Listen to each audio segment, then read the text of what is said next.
38 taong gulang ako nang matanggap ang annulment. 10 minuto pa lang mula noon, nakita ko na ang dating asawa kong si Carlos, kasama ang biyenan kong si Aling Rosita at si Diane, sa isang showroom ng mansyon. Ngiting-ngiti silang pumipili ng bahay, 45 milyong pesos ang halaga. Ang pait ay parang apoy sa aking lalamunan. Ngunit ang loob ko ay kalmado dahil alam kong hindi pa tapos ang lahat. Ako si Elena. 38 taong gulang. Dati, iniisip ko, sapat na ang mapalaki ang mga anak, wala nang pagsisisihan sa buhay na ito. Ngunit may dumating na isang araw, at napagtanto ko, may mga bagay na, hindi porket ibinigay mo ng buo, ay ibabalik din sa iyo ng buo. 10 minuto pa lang mula nang pirmahan ko ang annulment paper. Init pa ng sariwang tinta ang amoy nito, ngunit ang puso ko ay nilalamig na. Parang kakagaling lang sa isang matinding lagnat. Doon ako sa Bonifacio Global City. Sa loob ng isang engranding showroom ng mga mansyon. Ang sikat ng araw sa labas ay nakakasilaw, ngunit ang loob ay may artificial na liwanag, may mahinang musika. Pinagmamasdan ko sila. Si Carlos. Ang aking dating asawa. Nakatayo siya doon, hawak ang isang wallet, pilit na nakangiti. Kahit ngayon, kitang-kita ko pa rin ang pagpipilit. Sa tabi niya, si Aling Rosita. Ang aking dating biyenan. Nakatayo siya ng tuwid, suot ang kanyang mamahaling seda at gintong kwintas, tila handa nang dumalo sa isang piging, hindi para sunduin ang anak na kakahiwalay lang. At si Diane. Ang babaeng naging dahilan ng lahat. Nakasuot ng puting damit, nakayakap sa braso ni Aling Rosita, ang mukha ay nagliliwanag sa pag-asang akala niya ay hawak na niya. Naririnig ko ang kanilang tawanan. Ang tunog ng pera sa kanilang mga bibig. Si Aling Rosita, itinuturo ang pinakamalaking modelo ng mansyon. Ito ang pinakamaganda. Walang problema sa pera. Ibinili ko ito para sa aking bagong manugang. Ang manugang ko, dapat manirahan sa lugar na karapat-dapat sa kanya. 45 milyong pesos. Hindi dahil sa gulat kaya bumilis ang tibok ng puso ko. Kundi dahil sa pait. Ang 45 milyong pesos na iyon, gaano karaming pawis ko ang nandoon. Gaano karaming pera mula sa kumpanya na dating pinangalanan namin ng magkasama. Gaano karaming gabi ang nagtipid ako kahit sa bagong damit, para lang makapagbayad ng sahod ng mga empleyado, para lang mapanatili ang aming reputasyon. Dumating ang sales agent, dala ang card reader. Kinuha ni Carlos ang kanyang unang card, parang nagpapalabas. Ibinaba ko ang kape ko. Ang palad ko ay bahagyang dumampi sa mesa, tila nakikinig sa tibok ng sarili kong puso. Alam ko, sa loob lamang ng ilang minuto, ang kayabangan na iyon ay babagsak sa lupa, parang basag na salamin. Tumunog ang makina, isang maikling beep. Naglaho ang ngiti ng sales agent. Muli niyang kinukot ang ilang operasyon, pagkatapos ay magalang na sinabi. Pasensya na po, sir. Hindi po pumasok ang transaksyon. Umiti ng pilit si Carlos. Siguro error ng makina. Ulitin ninyo po. Ginawa ng empleyado. Pangalawang beses, tumunog muli ang beep, mas tuyo. Lumabas sa screen ang pulang text. Bahagya siyang yumuko. Sir, ang inyong card po ay tinanggihan. Bumaba ang hangin sa paligid ng kontrata. Ang ilang customer na malapit ay nagtataka na tumingin. Kumunot ang noo ni Aling Rosita, nagalit ang tono. Ano ang tinanggihan? Anong klaseng makina iyan? Palitan ninyo ng ibang makina. Nilunok ni Carlos ang kanyang laway. Kinuha niya ang isa pang card, ibinigay ng mas mabilis, na tila gustong patunayan na maliit na problema lang ang nangyari. Ito ang gamitin ninyo. Pangatlong beses. Pang-apat. Bawat beses, tumutunog ang makina. Isang maikling tunog. Malamig. Ang sales agent ay nagsisimula ng mag-alangan. Ang kanyang boses ay bumababa, ngunit sapat upang marinig ng lahat. Pasensya na po, sir. Ang aming sistema po ay nagpapahayag na lahat ng mga card ninyo ay kasalukuyang nakalock. Nakalock? Napasigaw si Aling Rosita. Lumapit siya ng isang hakbang. Anong nakalock? Ang anak ko, puno ng pera iyan. Naglabas si Carlos ng telepono, lihim na sumilip sa screen. Nakita ko ang mensahe na lumabas, kahit sa isang iglap lamang. Ang account ay ipinayuhan na i-freeze ayon sa legal na kahilingan. Mabilis niyang pinatay ang screen, tila sa paggawa nito ay maglalaho rin ang katotohanan. Hindi na ngumiti si Diane. Hinigpitan niya ang kamay ni Aling Rosita, nagsimulang manginig ang boses. Carlos, anong nangyayari? Hindi ba't sinabi mong handa na ang pera? Utal-utal si Carlos. Siguro nagkamali ang bangko. Tatawagan ko lang. Naalala ko. 5 taon na akong asawa ni Carlos. 5 taon na ang nakalipas.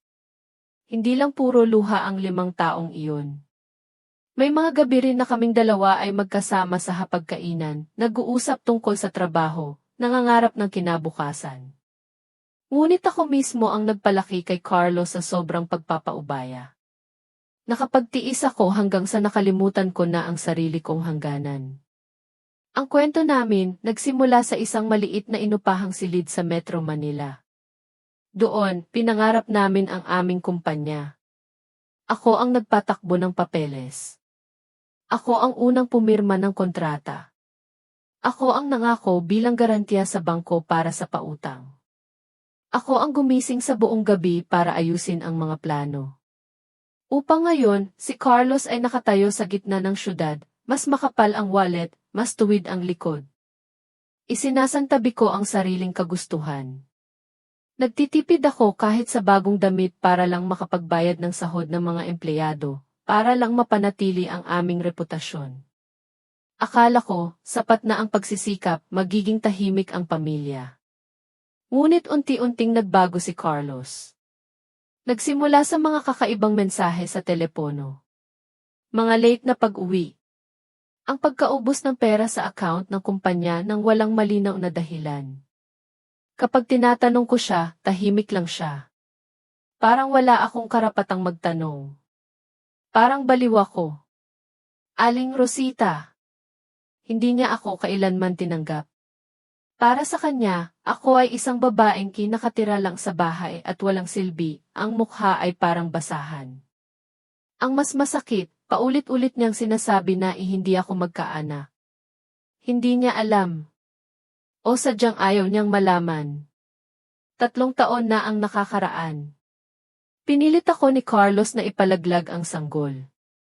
Nandoon ako sa klinik, mahigpit na nakahawak sa aking damit. Habang si Carlos, nasa labas ng pasilyo, malamig ang boses. Huwag kang maging makasarili, Elena. Ngayon, kung magkakaanak tayo, magiging hadlang iyan. Gusto mo bang lumaki ang bata sa sitwasyong pinipilit ako ni Mama, nagkakaproblema ang kumpanya, at nag-aaway tayo araw-araw? Naniwala ako. Naging hangal ako. Sinisi ko ang sarili ko. Nilunok ko ang sakit at sinunod siya. Mula noon, binitbit ko ang pangalang hindi magkaanak. May mga gabi, umuupo ako sa kusina. Nakatingin sa lumalamig na pagkain. Naririnig ang tunog ng sasakyan sa labas. Umaasa pa rin ako na iyon ang pag-uwi ng aking asawa ng maaga. May mga gabi, nilulunok ko ang aking pagdududa. Saan ako nagkamali? Pagkatapos, sa umaga, ngingiti pa rin ako. Ma, andito po ako. Carlos, nakapagluto na ako. Tahimik si Carlos. Mahigpit niyang hawak ang wallet. Namula. Saka namutla. Alam kong may gusto siyang sabihin. Isang paumanhin. Isang maghiwalay na tayo ng maayos. Isang huwag mong palakihin ang issue. Ngunit tahimik siya. Tulad ng mga nakaraang buwan, ang bawat katahimikan niya ay parang tumutusok sa akin. Ang bawat gabi na nag-iisip ako kung saan ako nagkamali, ay parang nilulunok ko ang apoy. Dumating ang araw na hindi ko na kaya. Hindi ko na kaya ang pagpapanggap. Hindi ko na kaya ang pagiging bulag. Nakita ko sa bank statement. Malaking halaga ang inilabas ni Carlos mula sa aming pinagsamang account ng kumpanya. Walang pahintulot ko. Inilipat sa ibang account. Ngayon, naunawaan ko na. Ang bahay na iyon sa Gihisi. Ang mga pangako kay Dean. Ito ang kanyang pinagkukunan. Hindi ako umiyak. Hindi ako sumigaw. Ang puso ko ay parang yelo, ngunit ang isip ko ay nagliliyab. Isang bagay ang malinaw sa akin. Kung hindi ako kikilos, mawawala ang lahat sa akin. Hindi lamang ang aking asawa, kundi ang bunga ng aking dugo't pawis. Tinawagan ko si Andrea. Ang aking matalik na kaibigan mula pa noong kolehiyo. Siya rin ang nakasaksi kung paano ako nagpakapagod para kay Carlos at sa aming pamilya. Tapos na, Elena, tanong niya, puno ng pag-aalala. Tapos na, sagot ko. Kinabukasan, kinausap ko si Atty. David. Isang matagal nang kakilala sa negosyo, kilala sa kanyang integridad at galing. Ipinaliwanag ko ang lahat. Ang pagtatatag ng kumpanya. Ang aking mga kontribusyon. Ang pinagsamang account. Ang mga hinala ko. Pumikit ako. Attorney. David, anong pwede kong gawin?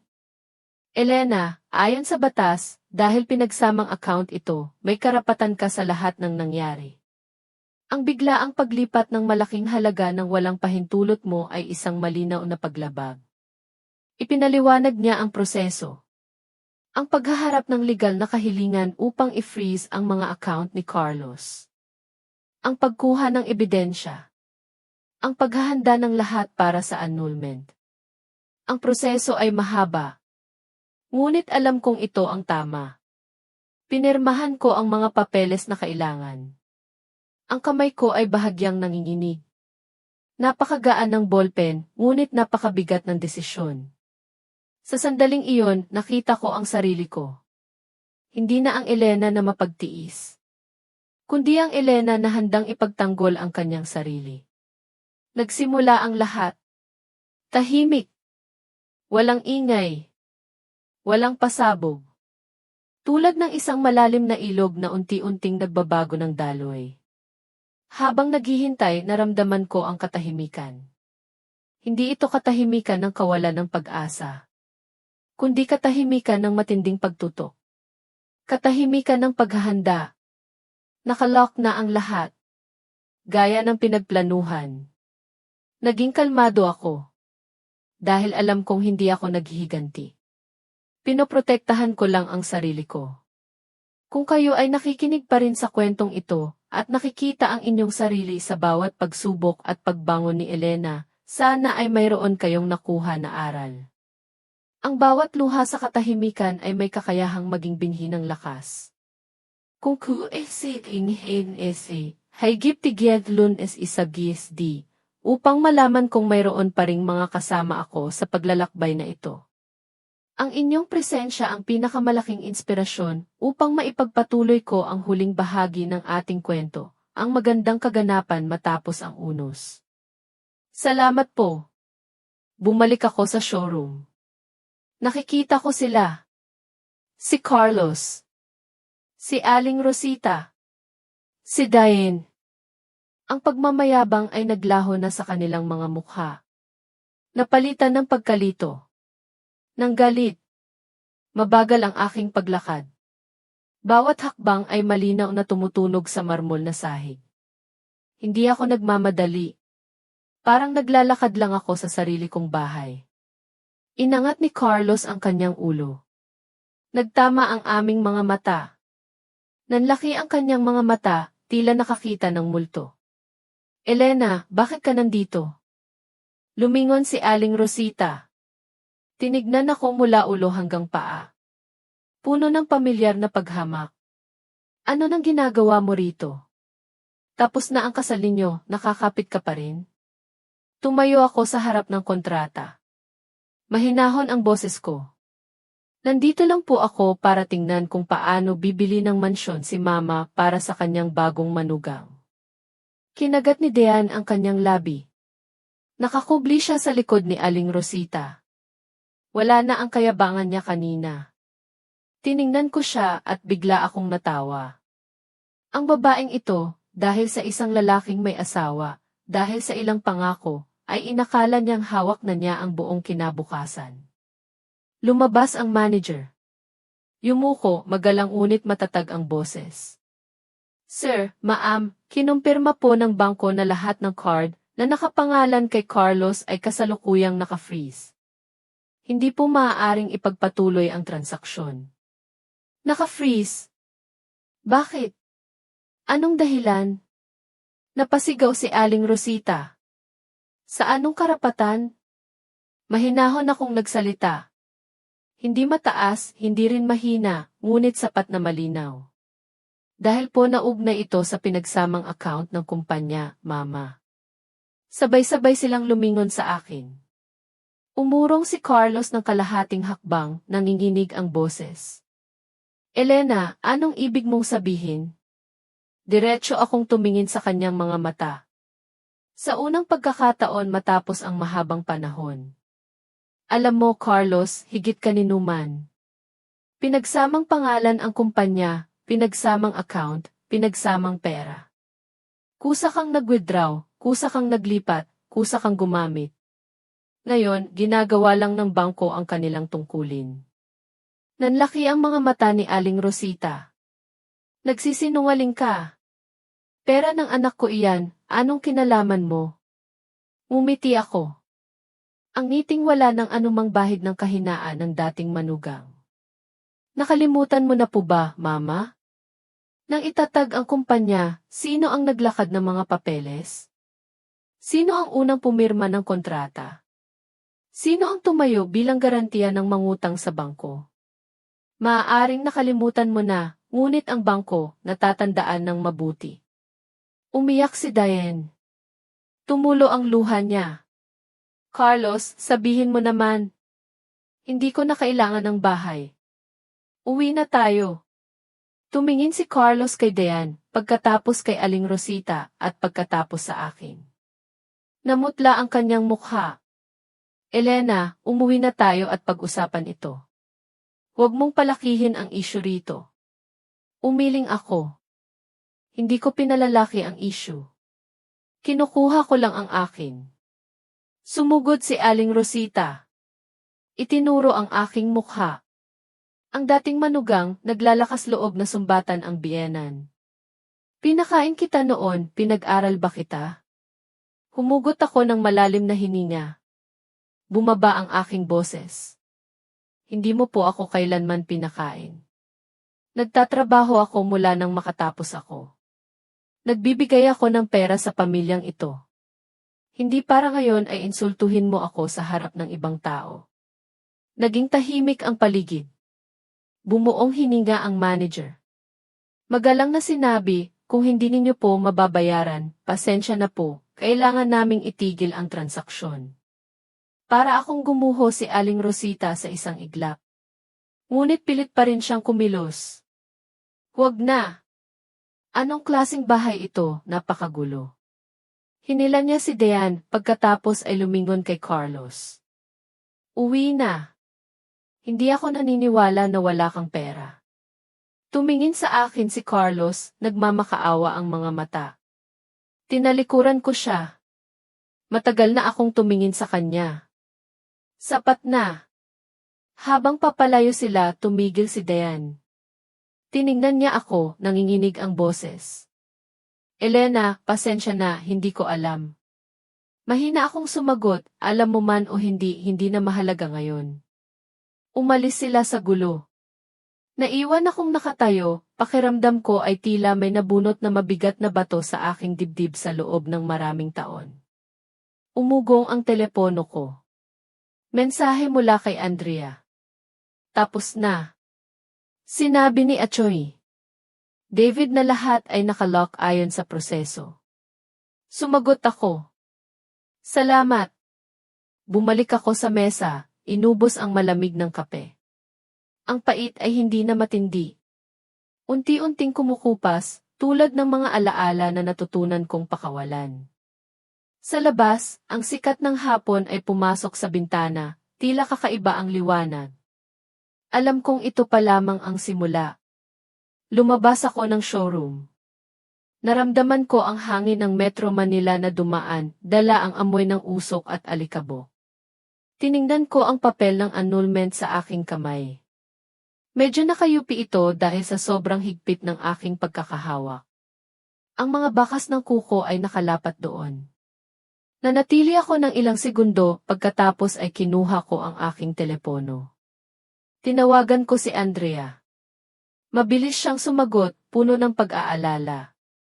Tapos na, Elena? Maikli akong sumagot. Tapos na. Tapos na. May ginawa ba si Aling Rosita? Tumingin ako sa direksyon kung saan sila naglaho. Bahagyang umiti ang aking labi. Hindi ngiti ng tuwa, kundi ngiti ng lamig, tulad ng kape na matagal nang nakalapag. Dinala ni Aling Rosita si Dayan upang bumili ng mansyon na 45 milyong pesos. Kwenet ng card si Carlos para magbayad. Napatahimik si Andrea ng isang sandali pagkatapos ay napasigaw. Diyos ko! Walang hiya talaga. Mabagal akong nagsalita, malinaw ang bawat salita. Andrea, ang akin ay nagsisimula na. Bumaba ang boses ni Andrea. Elena, anong plano mo? Hindi ako nagpaliwanag. Sinabi ko lang ang kailangan kong sabihin. Tulad ng isang taong matagal nang nag-iisip kaya kalmado na ngayon. Andrea, tawagan mo si Achongi. David. Sabihin mo sa kanya na sundin ang lahat ng napaghandaan natin. I-freeze ang lahat. Narinig ko ang paghinto ni Andrea. Sigurado ka na ba? Sumagot ako. Sigurado ako. Ibinaba ko ang telepono. Tumawag ako ng taxi. Pagpasok ko sa sasakyan, sinabi ko ang address ng bahay ng aking tatay at nanay. Sa daan, maingay pa rin ang syudad. Ang mga tao ay lumiliko, nagmamadali, nagtatawanan. Ako lang ang nakaupo sa likod, nakatingin sa refleksyon ko sa salamin ng bintana. Walang luha sa aking mukha, ngunit parang may manipis na hamog ang aking mga mata. Bulong ko sa sarili. Elena, naging masyado kang mabait. Masyado kang mapagtiis, kaya inakala nilang hindi ka nasasaktan. Ngayon, hindi mo kailangang palakihin ang issue. Kailangan mo lang gawin ang tama. Pagdating ko sa bahay ng aking tatay at nanay, sinalubong ako ni nanay ng isang mainit na yakap. Anak, tapos na ba ang lahat? Tumango ako. Opo, nanay. Niyakap ako ni tatay. Anak, ang mahalaga, ayos ka. Ang hapunan ay naganap sa kapayapaan. Naglagay si nanay ng isda sa aking pinggan. Nagtanong si tatay tungkol sa trabaho. Walang nagbanggit kay Carlos o Aling Rosita. Ang katahimikan na iyon ay hindi mabigat, kundi paggalang. Narealize ko, may mga pamilya na nagmamahalan sa pamamagitan ng hindi pagpilit sa iba na muling sabihin ang sakit. Tanging ang mainit na suporta ng aking tatay at nanay ang kailangan ko. Hindi nila ako kailanman hinusgahan, kundi pinakinggan ako. Tiningnan ko ang lumang litrato namin ni Carlos na dati nakasabit sa dingding. Matagal ko nang inalis iyon. Ngunit ang bakas ng pako ay naroon pa rin. Dinampi ko ang aking kamay sa bakas, malamig ang pakiramdam. Alam kong ito ay simula ng bagong yugto. Isang yugto na ako lang. Matapos ang lahat ng iyon, bumalik ako sa aking buhay. Hindi na ang buhay na alam ko noon. Ang bawat umaga, bagong simula. Ang bawat gabi, bagong pagtatapos. Ibinuhos ko ang aking sarili sa trabaho. Kasama si Achongi, David at si Andrea, muli naming binuo ang kumpanya.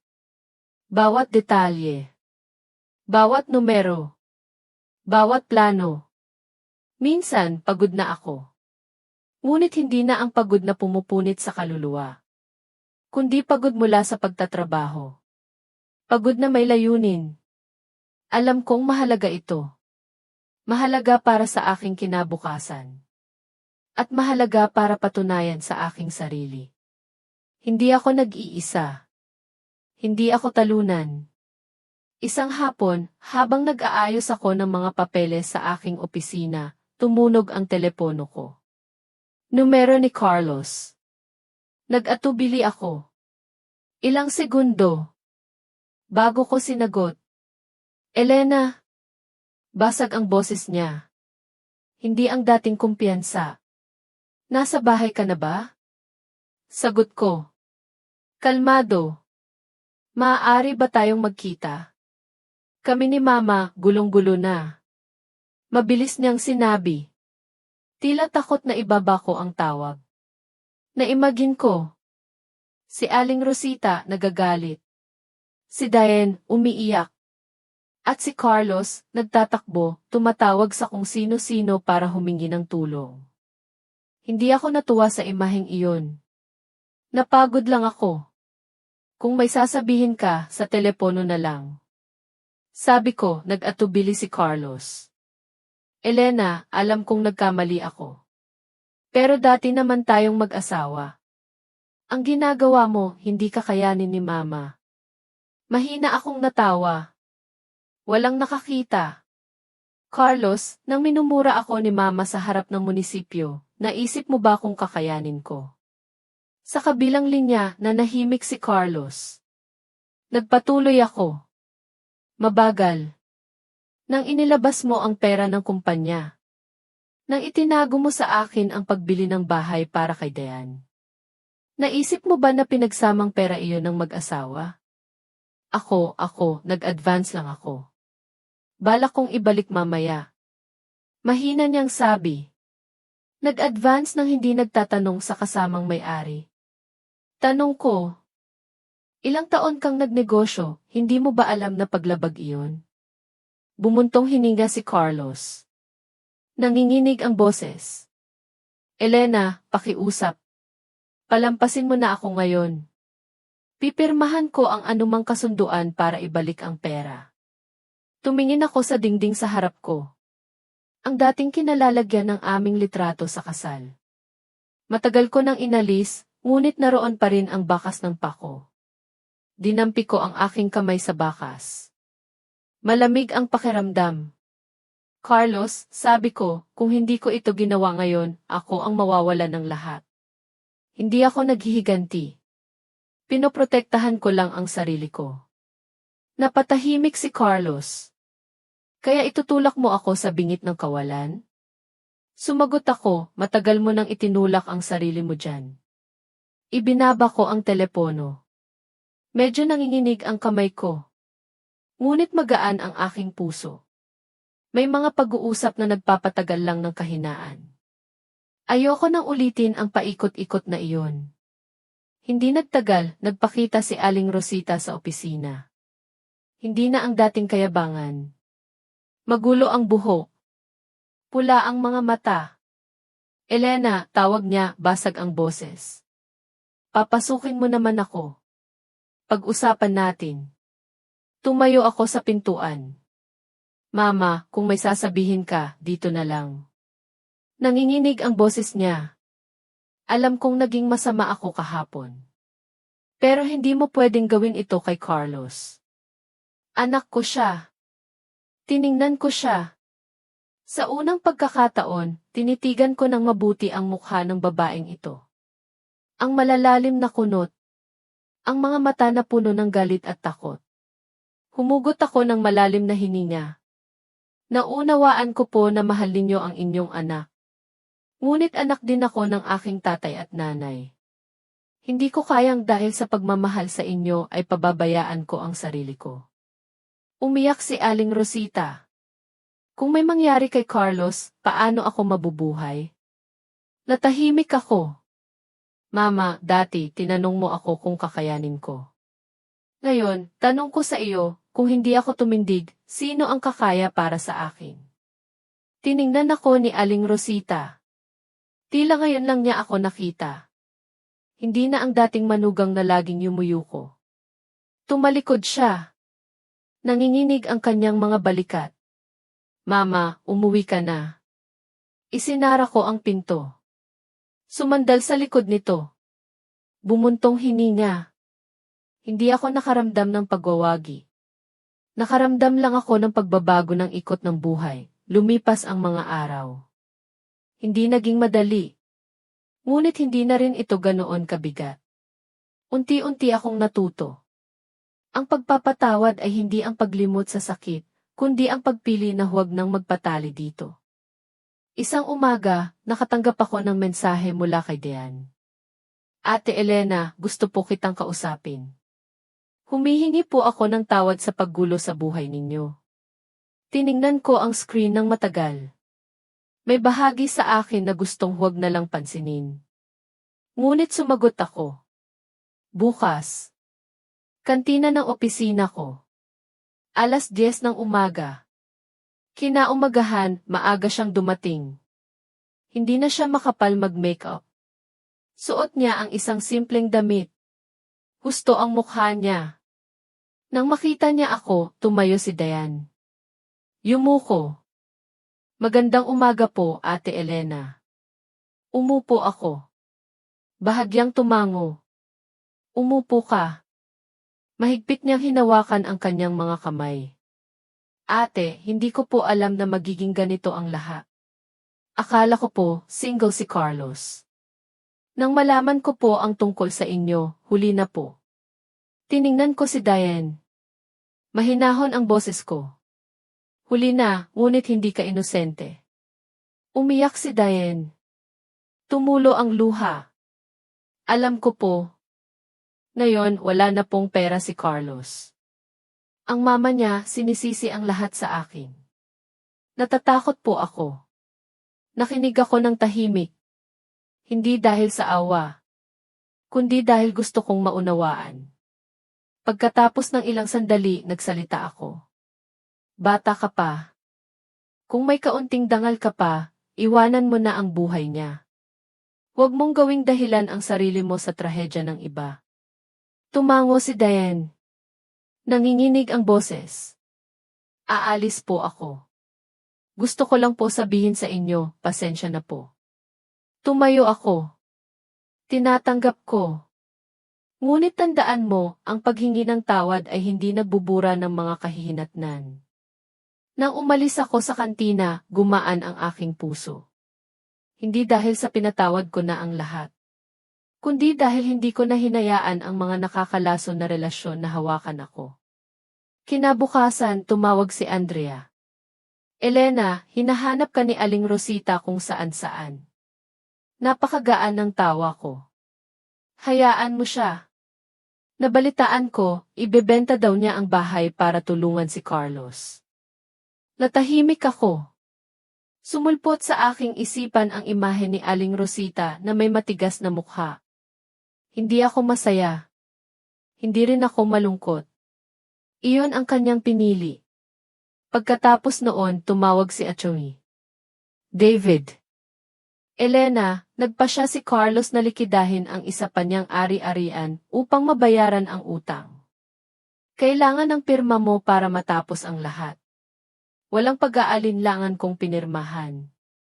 Ang pagpipirma ko ay hindi na nanginginig. Nagsimula akong magbigay ng oras para sa proyekto para sa mga kababaihang hiwalay. Hindi ito tungkol sa pagpapahayag ng aking kwento ng buo, kundi sa pagbabahagi ng lakas, upang ipakita na may pag-asa pa rin. Kung kayo ay nakikinig pa rin sa kwentong ito, at nakikita ang inyong sarili sa bawat pagsubok at pagbangon ni Elena, sana ay mayroon kayong nakuha na aral. Ang bawat luha sa katahimikan ay may kakayahang maging binhi ng lakas. Kung haygip tigyag lunes isagis di, upang malaman kung mayroon pa ring mga kasama ako sa paglalakbay na ito. Ang inyong presensya ang pinakamalaking inspirasyon upang maipagpatuloy ko ang huling bahagi ng ating kwento, ang magandang kaganapan matapos ang unos. Salamat po. Lumipas ang panahon. Ang kumpanya ko ay unti-unting lumago. Sa unang pagkakataon matapos ang matagal na panahon, naramdaman kong nagkakaroon ako ng lugar sa mundong ito. Sa mundong ako ang nagpatayo. Si Achery, David at Andrea, lagi silang kasama ko. Naging mas magaan ang aming trabaho. Naging mas malinaw ang landas. May mga pagkakataon, nakikita ko ang paghanga sa kanilang mga mata. Hindi dahil sa ako ay babae, kundi dahil sa ako ay si Elena. Ang taong lumaban para sa kanyang sarili. Isang araw, tumawag si Achery. David. Elena, kailangan mong pumunta sa bangko. Tapos na ang lahat ng papeles ni Carlos. Kailangan mo na lang pirmahan ang huling kasunduan. Pumayag ako. Hindi ako natatakot. Hindi rin ako nag-aatubili. Ito ang huling kabanata. Ito ang huling pagkakataon na makikita ko si Carlos sa ganoong sitwasyon. Nagkita kami sa isang pribadong silid sa bangko. Nandoon ang mga kinatawa ng bangko, si Achery, David at si Carlos. Payat na siya. Malalim ang mga mata. Ang suwit niya ay hindi na ganoon kaayos. Hindi siya tumingin sa akin. Nakatitig lang sa mesa. Nang ipresenta ng kinatawa ng bangko ang mga huling transaksyon, bawat numero, bawat petsa, narinig ko ang paghinga ni Carlos. Mabilis. Mabigat. Elena, sabi ni Achery. David, ayon sa aming record, ang perang ito ay inilabas ng walang pahintulot mo. Mayroon ka bang anumang kahilingan? Tumingin ako kay Carlos. Nakayuko pa rin siya. Hinihiling ko na ibalik ang lahat ng pera na karapat-dapat sa akin, ayon sa batas. Inangat ni Carlos ang kanyang ulo. Pula ang kanyang mga mata. Elena, hindi na ako tumingin sa kanya. Lumingon ako sa kinatawa ng bangko.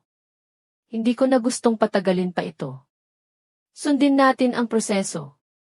Natapos ang pag-uusap matapos ang 2 oras. Nang tumayo ang lahat, sumunod sa akin si Carlos. Tahimik ang pasilyo. Malamig ang puting ilaw. Elena, pakiusap. Sabi ni Carlos. Halos nagmamakaawa. Bigyan mo ako ng panahon. Babayaran ko. Huminto ako. Lumingon sa kanya. Carlos, nabigyan na kita ng sobrang daming panahon. Alam ko. Pero ngayon, wala na talaga akong natira. Bumuntong hininga ako. Tila inalis ko ang isang bagay na matagal kong kinimkim. May mama ka pa. May kalusugan ka pa. Ako, nawalan ako ng lahat ng tiwala. Bawat isa sa atin, kailangan nating pagbayaran ang ating mga pinili. Umalis ako. Hindi ako lumingon. Sa pagkakataong ito, sigurado akong hindi ako nagsisisi. Kinabukasan, tumawag si Aling Rosita. Hindi na ang dating Aling Rosita. Mahina ang kanyang boses, ngunit malinaw. Elena, narinig ko kay Tito Manuel tapos na ang lahat. Opo, Mama. Ayos na po. Nag-atubili siya. Ako, Mama, gusto kong magpasalamat sa iyo. Hindi ako sumagot. Hindi dahil sa pinagbigyan mo, kundi dahil hinayaan mo ang lahat na umayon sa tama. Kung naging mahina ka noon, baka mas lalong lumubog si Carlos. Mahina akong bumuntong hininga. Mama, alagaan ninyo po ang inyong kalusugan. Sagot niya. Alam kong wala na akong karapatan ngayon. Pero umaasa pa rin akong mabuhay ka ng payapa. Opo, sagot ko. Isang salita, ngunit taos puso. Lumipas ang mga araw. Ang buhay ko ay unti-unting nagkaroon ng sariling ritmo. Mas mabilis, mas puno. Ngunit hindi na ang mabilis na nagmamadali, kundi ang mabilis na may kontrol.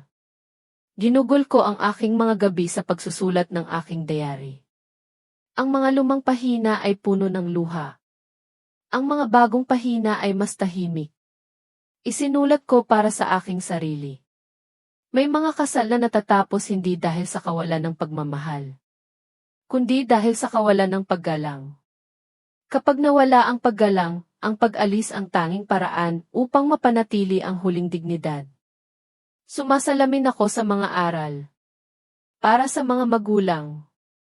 Ang pagmamahal ng magulang ay hindi kontrol, kundi pagtitiwala at paggabay. Ang pagkabulag sa maling gawa ng anak ay hindi pagmamahal, kundi pagtulak sa kanya sa bingit ng kawalan. Nakita ko ang nangyari kay Aling Rosita. Ang kanyang pagkasira. Ang kanyang pagsisisi. Isang malaking aral. Para sa mga anak. Ang pagiging makasarili ay sumisira ng mga pinakamagagandang relasyon. Huwag kailanman baliwalain ang kabutihan ng magulang. Walang sinuman ang may karapatang ituring na karaniwan ang pagmamahal ng mga magulang. Si Carlos. Siya ang buhay na patunay. Nawala sa kanya ang lahat. Hindi dahil sa akin, kundi dahil sa kanyang sariling pinili. At tungkol sa tunay na kalikasan ng tao sa modernong mundo. Ang kabutihan ay maihalaga lamang kapag nilagay sa tamang lugar. Hindi ako naghiganti. Ngunit ang aking pagtindig ay naging aral para sa kanila. Minsan, ang matalinong paghihiganti ay isang paraan upang magising ang konsensya. Ang pagiging tahimik ay hindi kahinaan. Maaari itong maging paghahanda para sa isang malakas na kilos. Ang pag-alis ay hindi pagkatalo. Maaari itong maging paghahanap ng kalayaan. Natuklasan ko. Hindi ko kailangan ng sinuman upang buo ako. Hindi ko kailangan ng sinuman upang punan ang anumang kakulangan. Ang kaligayahan ay hindi galing sa pagwawagi laban sa iba, kundi sa lakas ng loob na bitawan ang mga bagay na nagbibigay sakit. Kapag iginagalang mo ang sarili mo, igagalang ka rin ng mundo. Ibinaba ko ang aking diary. Tumingin ako sa labas. Ang buwan ay mataas na. Ang kanyang liwanag ay dahan-dahang bumabalot sa syudad. Hindi ko alam kung ano ang mangyayari sa hinaharap. Baka umibig ako ulit. O baka hindi. Ngunit sigurado ako sa isang bagay. Hindi ko kailanman ipagpapalit ang aking kapayapaan para mapanatili ang isang relasyon na bulok. Hindi na. Isinara ko ang aking diary. Humiga ako. Gumaan ang aking pakiramdam. Ang aking kwento kasama si Carlos, Aling Rosita, at Dian ay natapos na. Sa harap ko, isang bagong paglalakbay. Hindi magulo, kundi matatag. Bawat umaga, gumigising ako. Hindi na kailangan paalalahanan ang sarili na maging malakas. Dahil ang kapayapaan ay naging ugali na. Ang kumpanya ko ay tumatakbo ng maayos. Maraming bagong kontrata. Maraming lumalago. Nagbigay ako ng mas maraming responsibilidad kay Atty. David at Andrea. Pinanatili ko ang aking sarili na may oras para sa sarili. Sa unang pagkakataon, matapos ang maraming taon, pinahintulutan ko ang aking sarili na umuwi ng maaga. Magluto. Magdilig ng halaman. Magbasa ng ilang pahina ng libro. Matulog ng maaga. Hindi na ang buhay na puro pasanin ng iba. Nagkaroon ako ng mas maraming oras para sa aking tatay at nanay. Tuwing linggo, umuuwi ako sa probinsya. Kumakain kami ng hapunan. Nagkukwentuhan. Walang nag-uusap tungkol sa nakaraan. Ang katahimikan na iyon ay hindi dahil sa paglimot, kundi dahil sa pagmamahal. Ang pagmamahal na nauunawaan ang sakit. At nagbibigay ng espasyo para sa paghilom. Isang hapon, pumunta ako sa sementeryo. Sa puntod ng aking lolo. Nagsindi ako ng kandila. Tumayo ng matagal. Hindi ako humingi ng kahit ano. Tahimik akong bumulong sa aking sarili. Nagawa ko na, lolo. Isang kumpirmasyon sa aking sarili. Hindi para sa sinuman. Sa pagtatapos ng taon, ginanap ang aming company anniversary. Sa unang pagkakataon, tumayo ako sa entablado bilang tanging nagpapatakbo.